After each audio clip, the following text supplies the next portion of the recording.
Գյուրջան Կասկադ, հասանելի բնակարաններ 65 ամիս մարման ժամկետով։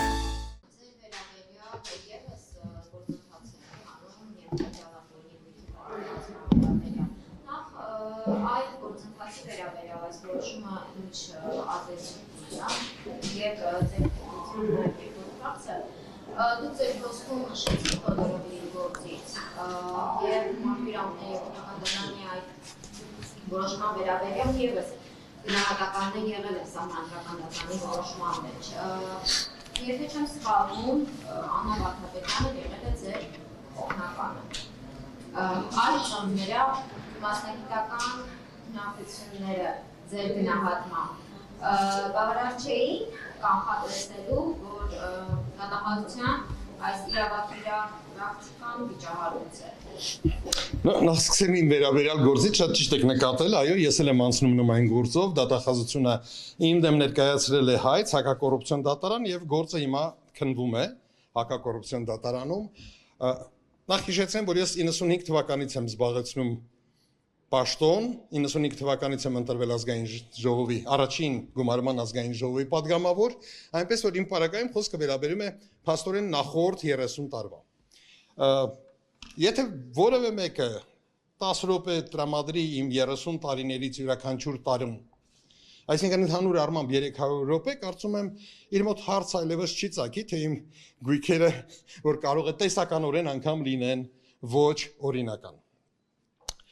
Բայց իհարկե այս այն ֆորմատը չի, որի ընթացքում ես կարող եմ ձեզ ներկայացնել դա, չնայած վստահ եմ, որ մի օր կգա այդ ժամանակը եւ առիթ կունենամ հանրությանը ներկայացնելու ինչի մասին է խոսքը։ Բայց ընդհանրապես երկու դրվագ կասեմ, որ դուք պատկերացնեք ինչ մթնոլորտ է տիրում այդ գործերի հետ կապված առնվազն իմ պարագայում։ Վերջերս դատախազությունը դատարանում նշեց, որ հայտնաբերել է Եվս որոշակի օրինական եկամուտներ, իմ եկամուտները, որոնք օրինական են։ Եվ հայտնաբերել է X քանակության օրինական եկամուտ։ Ողջամտորեն պետք է ենթադրել, որ ուրեմն հայցը պետք է պակասի, չէ՞, X-ով։ Եթե չպակասեց, նշանակում է անարդար մոտեցում կա, համաձայն եք։ Մեր դատախազությունը պարզվեց ռեկորդակիր է։ Գիտեք ինչու, որովհետև հայտնաբերելով լրացուցիչ օրինական եկամուտներ, նա որոշեց, որ դրա արդյունքում հայցը պետք է ավելանա։ Ես պատրաստվում եմ դատարանին միջնորդել, որպեսզի երկրորդ դասարանցու մի որևէ հրավիրեն որպես փորձագետ, որովհետև գումարել հանելը բացարձակապես երկրորդ դասարանի թվաբանության գիտելիքները թույլ կտան կատարել։ Մեկ այլ օրինակ բերեմ։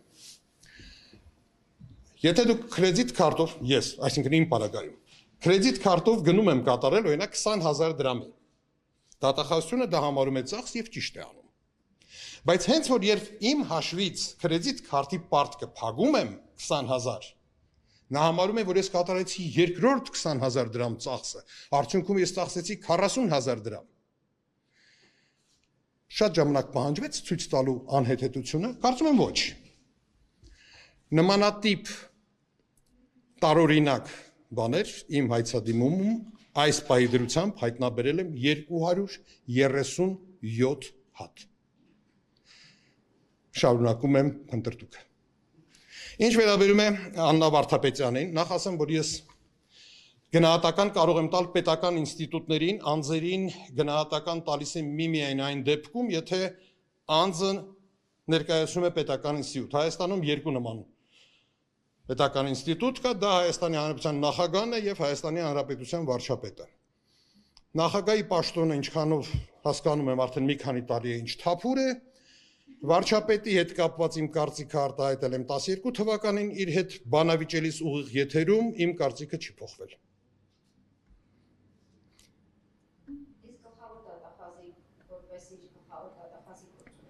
Ես ասեցի անձերին չեմ գնահատում, եթե ձեր հարցը վերաբերում է դատախազությանը, ապա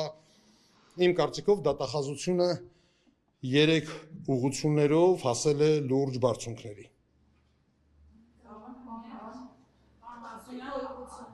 Ինչ ուղղություններով։ Ընդդիմադիրների դեմ գործեր սարքել, առաջին ուղղությունը, երկրորդը իշխանության ներկայացուցիչների հանցավոր արարքները չնկատելու եւ երրորդը սեփական պատասխանատվությունից խուսափելու։